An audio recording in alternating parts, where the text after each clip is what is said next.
Bien, nous allons tenter de donner quelques explications par rapport à la fonction qu'on a proposée à tout le monde. Parce que, attention au désordre, il y en a qui l'ont dit dans le groupe. Quand vous allez en désordre, on ne va jamais se retrouver. Quand chacun fait ce qu'il veut et comme il veut, ça ne va pas marcher. On a donné un travail. Et le problème était le suivant.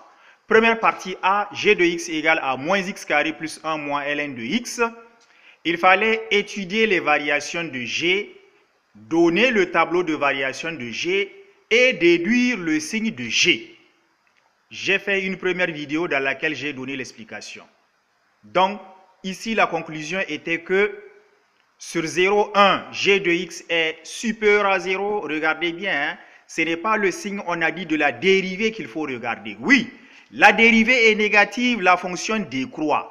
Mais maintenant, elle décroît de plus l'infini à 0 ici. Ce sont des nombres positifs, plus que vous voyez en jaune. Ça veut dire que sur 0, 1, la fonction est positive.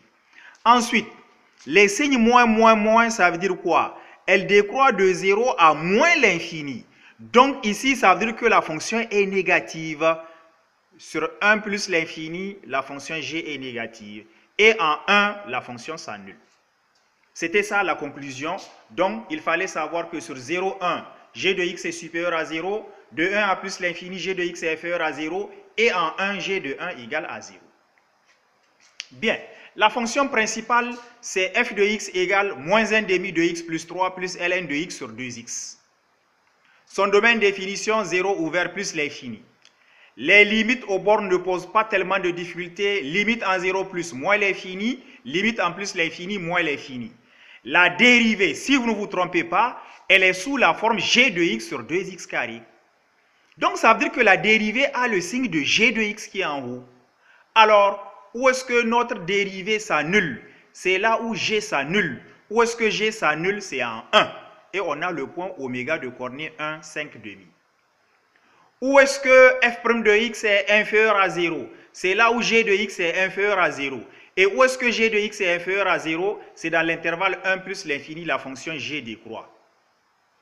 Où est-ce que f' de x est supérieur à 0? C'est là où g est supérieur à 0. Et où est-ce que g est supérieur à 0? C'est dans l'intervalle 0, 1 et la fonction est croissante.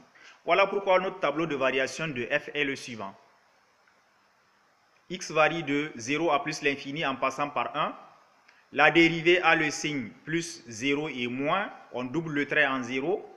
La fonction f, elle croît puis elle décroît. De moins l'infini à 5 demi et de 5 demi à moins l'infini. On a demandé d'étudier le signe de la différence h de x égale f de x moins ce ax plus b.